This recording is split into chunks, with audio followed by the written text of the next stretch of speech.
በዘንድሮ የ12ኛ ክፍል ሀገር አቀፍ ፈተና 600,000 ያህል ተማሪዎች ይህንን ፈተና እንደሚወስዱ ይጠበቃል። ከሰኔ 23 እስከ ሐምሌ 8 ድረስ በሚሰጠው የሀገራዊ ፈተና ተማሪዎች በበይነበረብ እንዲሁም ደግሞ በወረቀት ፈተናውን እንደሚወስዱ ነው የሚጠበቀው። ጣቢያችን ኤንቢሲ ኢትዮጵያም ደግሞ በአዲስ አበባ የሚገኙ ትምህርት ቤቶች ይህንን ሀገራዊ ፈተና ለማስፈተን ምን አይነት ቅድመ ዝግጅቶችን አድርገዋል፣ ተማሪዎችስ በምን ያክል ደረጃ ደግሞ ተዘጋጅተዋል የሚለውን ቅኝት አድርገዋል። የፈተና ዝግጅታችን አሪፍ ነው። አስተማሪ እስካሁን ድረስ ይዞሽ መጥቷል። ካሁን በኋላ የራስሽ ነው ክለሳ ማድረግ የተለያዩ ነገሮችን ሪፈር አድርገሽ መጠቀም ያለብሽ። አሁን ላይ እንደኔ የራሳችን ሰዓት ነው ያስባለሁ። ዝግጅታችን እስካሁን ባለው ሁኔታ ጥሩ እየሄደልን ነው። ጥያቄዎችን በደንብ እየሰራን ነው። ያለፈው አመታት ጥያቄዎች አስተማሪዎች አዘጋጅተው የሚሰጡንን ኖቶችንም ሆነ ጥያቄዎች በደንብ እየተጠቀምን ነው። በፈተናው ጥሩ ውጤት ለማምጣት በራሳችንም ዝግጅት እያደረግን እንገኛለን።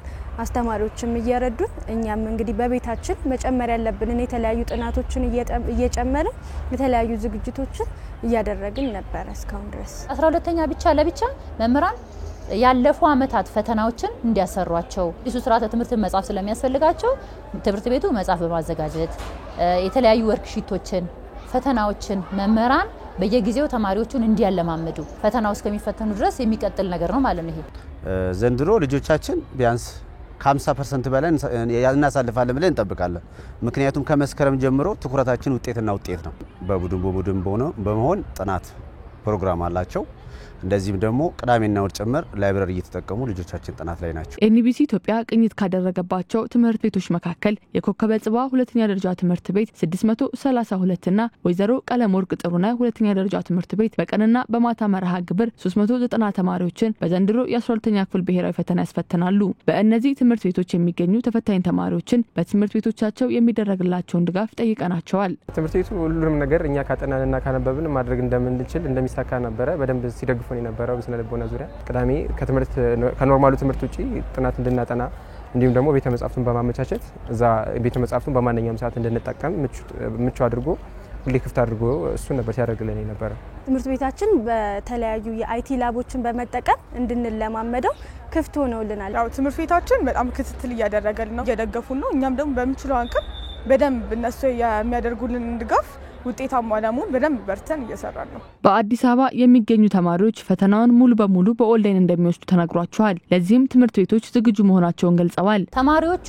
በኦንላይን እንደሚፈተኑ መጀመሪያም ተነግሯቸዋል። በመሃል ግን ወረቀት ነው የሚል ነገር መጥቶ ነበር። ግን ተማሪዎቹ ወረቀትም ሆነ ኦንላይንም ሆነ መለማመድ አለባቸው። እንደኛ ተማሪዎች ሙሉ በሙሉ በኦንላይን ነው ፈተና የሚፈተኑት። በኦንላይን ፈተና ይሰጣቸዋል። ለዛም በቂ ዝግጅት አድርገናል ብለን እናስባለን። የአዲስ አበባ ትምህርት ቢሮ በከተማው የ12ኛ ክፍል መልቀቂያ ፈተና በኦንላይን ለመስጠት ሙሉ አቅም አለኝ ብሏል። 12ኛ ክፍል ዘንድሮ በአዲስ አበባ ደረጃ 51600 ተማሪዎች ናቸው የሚፈተኑት። እነዚህን ተማሪዎች እንግዲህ በእቅድ ደረጃ ዘንድሮ ኦንላይን እናስፈትናለን ብለን ነው አስበን ያለነው። 51000ንም ለመፈተን ካፓሲቲ ማየት አለብሽ። ይህንን ማድረግ የሚችል ኤሌክትሪክሲቲ፣ ኮምፒውተር፣ ኔትወርክ ዝግጁ ነን ወይ የሚለውን ቴስት ማድረግ ያስፈልጋል። ያኛው ቴስታችን ምን ሰጠን ተማሪዎቻችንን ማስፈተን እንደምንችል አቅም እንዳለን አሳይቶናል። ባይ ኤኒ ሚንስ ግን ወረቀትም ሆነ ኦንላይን ምንም አይነት ኢምፓክት ስለሌለው ቦስኬዝ ልፈተን ይችላል በሚለው ሬዲዮ ነው።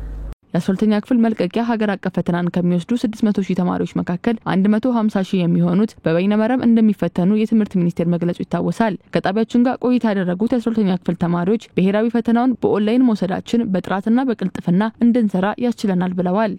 የኔትወርክ መጨናነቅና የሲስተም ብልሽት ካላገጠመን በስተቀር ዲጂታል መሆኑ ያን ያህል ተጽዕኖ አለው ብዬ አላስብም። እቃችንን ዘውጋ ያያየን የራሳችን ፍጥነታችን እየጨመረና እየቀነሰ እንድንሰራ ይረዳናል ብዬ አስባለሁ። ዲጂታል መሆኑ የመልስ አመላለሳችንንም ላይክ አጠቋቆር ላይ ችግር ሊኖር ይችላል። ለምሳሌ ስንፈተን እነሱ ነገሮች ሶልቭ ያደርጋል ብዬ ስለማስብ እኔ በግሌ ኦንላይን መፈተናችን መልሳችን ኢፌክቲቭ እንዲሆን ያደርጋል። ታይማችንን በደንብ እንድንጠቀም የሚረዳን ይመስለኛል። የ12ኛ ክፍል ተማሪዎች በኦንላይን ብሔራዊ ፈተናውን እንዴት መውሰድ እንደሚችሉ ተከታታይ ስልጠናዎችና ልምምዶችን እያደረጉ እንደሚገኙ የአዲስ አበባ ከተማ ትምህርት ቢሮ ምክትል ኃላፊ ለጣቢያችን ገልጸዋል። ኮምፒውተሩን ተጠቅሜ እንዴት ፈተና ወስዳለሁ የሚለማመዳሉ። ጥያቄዎችን በመስራት ሂደት ውስጥ ደግሞ ራሳቸውን እንደ ጥናት ያንን ጥያቄ ይጠቀማሉ። ስለዚህ ይሄ እየተደረገ ያለ ነው። አሁንም ደግሞ ያንን አጠናክረን ነው የምንሄደው። ምናልባት አንዳንድ ቦታዎች ላይ ክፍተት ሊኖር ይችላል። እኛም ያገኘናቸው አሉ፣ ሳይለማመዱ የመጡ አሉ። እነሱ ላይ ግን በልዩ ሁኔታ ጆስ ዳውን አድርገን ትምህርት ቤቶችን ክትትል እያደረግን ነው። ማንም ተማሪ ሳይለማመድ ሳያቀው ፈተና ላይ ይቀመጥ። የአዲስ አበባ ከተማ ትምህርት ቢሮ በዘንድሮ 12ኛ ክፍል ብሔራዊ ፈተና ያለምንም መስተጓጎል እንዲከናወን ለማስቻል ከሚመለከታቸው ባለድርሻ ተቋማት ጋር እየሰራው ይገኛል ብለዋል። በአዲስ አበባ ከተማ በዘንድሮ የ12ኛ ክፍል ብሔራዊ ፈተና 51600 ተማሪዎች በኦንላይን ይፈተናሉ።